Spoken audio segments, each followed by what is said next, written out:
In this video, we're going to be talking about analyzing a piece of property on whether or not it's worth buying for rental property. So I invest in real estate, I own some real estate.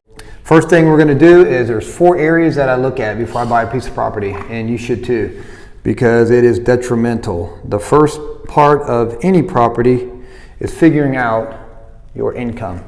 The property that I'm going to be looking at, or I am buying right now, and this is it right here. Okay, it is a duplex, and for the rental income, it brings in $1,200 per side, meaning for 2 units we're looking at $2,400. Now, in addition to this, there can be other income.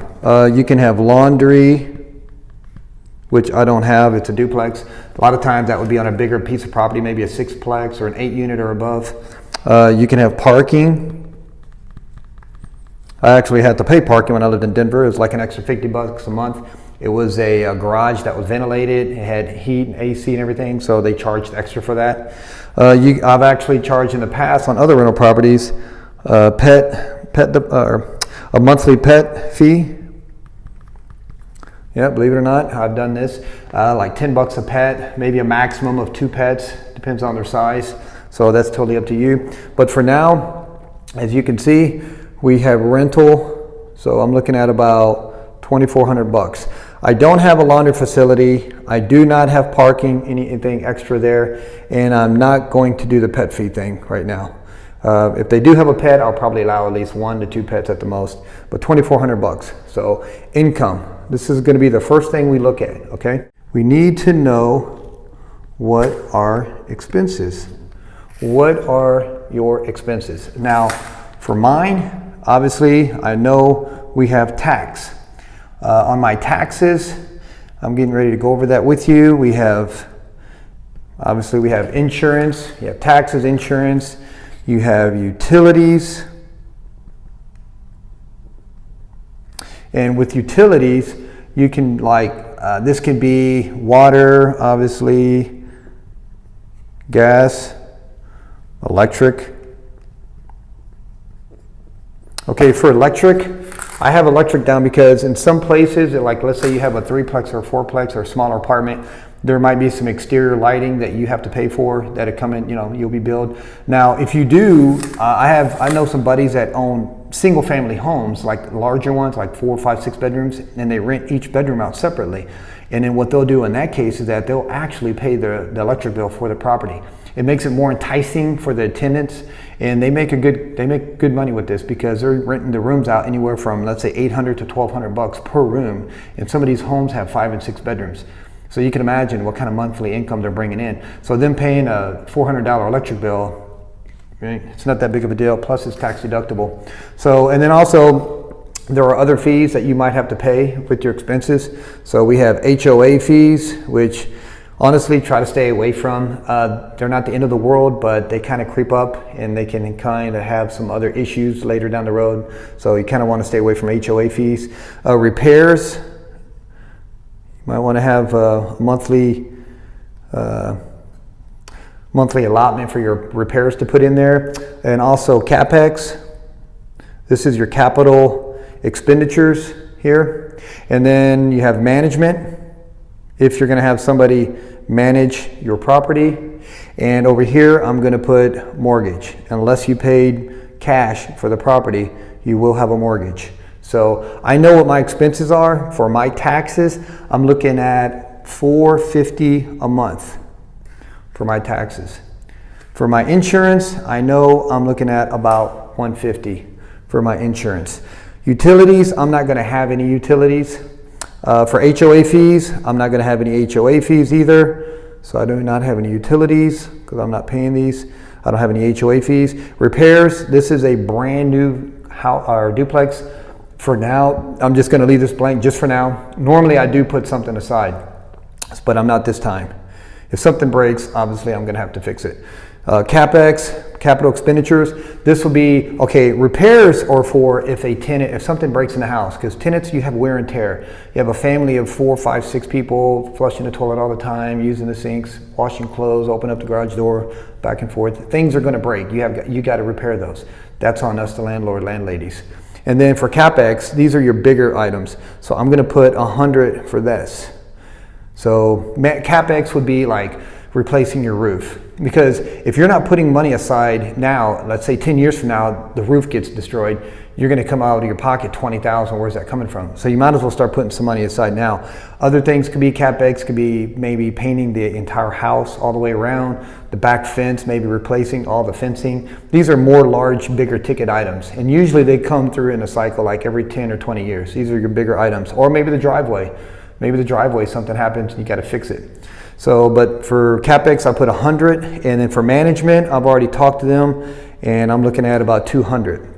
And I do know what my mortgage is going to be. My mortgage is going to be close to, or it's going to be right about $800. So my mortgage is 800. My management fees 200. My CapEx I'm putting aside is 100. So that's, and then my insurance is 150. My taxes are 450. So I'm looking at 800, 200, it's 1,000 plus 100, it's 1,100. And then we've got, that's 1,100. And then up here we've got 6, 7. So I'm looking at around $1,800.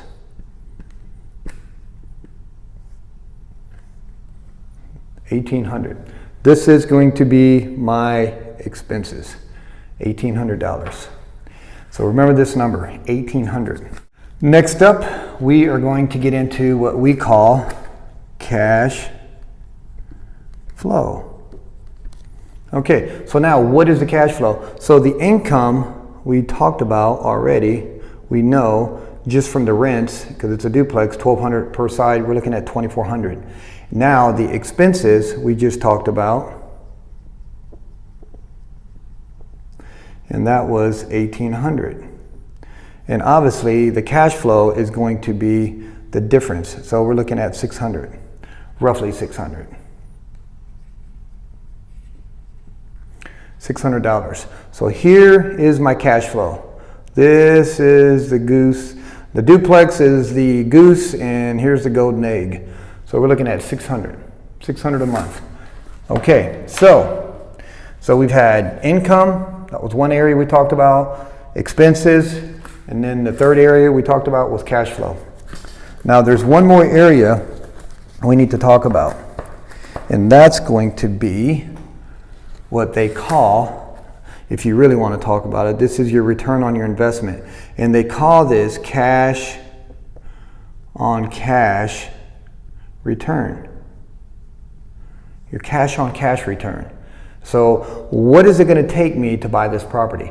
So I know, based on my lender, I'm looking at like, what do I got to bring to closing? So everything, your closing costs added together, my down payment is going to be $50K. Okay, that I know. And then what else are we looking at besides? So then I also have what? Closing costs. I'm going to put CC. I know what my closing costs are going to be. I've already talked to my lender on this. Closing costs are your legal fees, your appraisal fees, lawyer fees, the title search, all of this stuff to make sure it's got a clean title. And I know that this is going to be around $5K. I've already spoke with them. Now I could have some rehabilitation or rehab. Like if I was going to buy a fixer-upper and then fix it up and then flip it. This property here, it's brand new. I'm not flipping it. I'm keeping it. I'm going to keep this long term. So for rehab, I'm going to put 0. So my total out-of-pocket expenses, my total investment is going to be $55K. That's my total investment. Now, cash on cash, how do we come up with this number here? How do I find out what my return on investment is?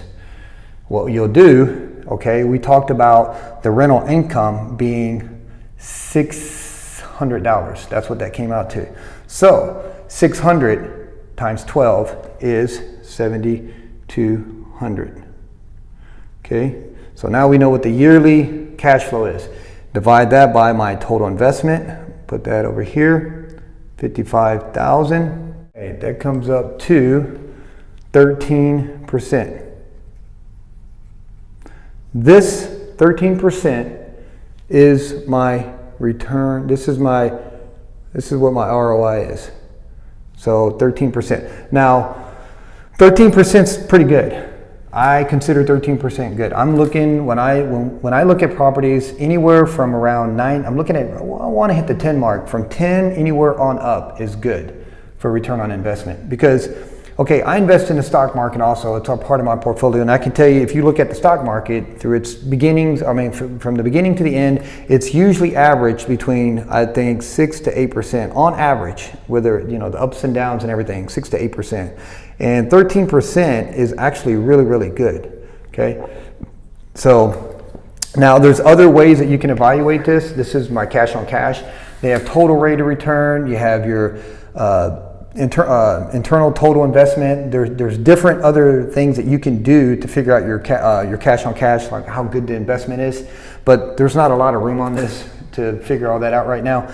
But based on this 13%, okay, 13% is pretty good. You're looking at your cash flow. There's two main things that I look at. One is your monthly cash flow, and the other one is your cash on cash. Now, you could say, what if that my cash on cash return was only, let's say, 3% and not 13? What if it was only 3%? Is that good? Is that bad? I mean, well, it depends. How much money what if I bought this property at closing for, instead of 55K, maybe I only had to put down 20 bucks. Okay, so for 20 bucks, I'm getting a 3% return. Now it turns out to be a great deal, right? Or what if this property that I'm buying, what if I'm buying this for, like, let's say 220K, but let's say right after I close, I find out that all the other properties in the area are worth around the same, except mine, technically, for some reason, it's worth $1 million. Okay, so then all of a sudden it's a really, really good deal. Basically wraps up how I invest in properties. Like I said, when you're looking at property, one thing I will say is when you're doing your expenses, a lot of times investors will underestimate the expenses and they overestimate the income, which isn't good, because these numbers are available. You can find these numbers anywhere. You get with your realtor, you get with the realtor, they're going to tell you exactly what this thing rents for, especially if it's already been rented. You can find all these numbers out. There's no way you should mess this up.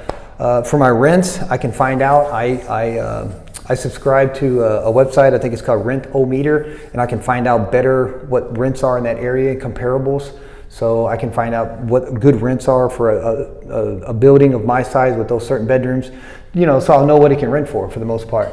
So anyway, this pretty much wraps up you know, how to analyze your numbers for purchasing real estate. If you're looking at getting into real estate, I definitely highly recommend doing something now. Now is the time. There's other ways you can get involved. There's no money down techniques. There's creative ways.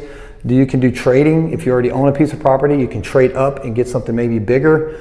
If you have equity right now in a piece of property, you can pull that equity out and turn around and reinvest it into more property.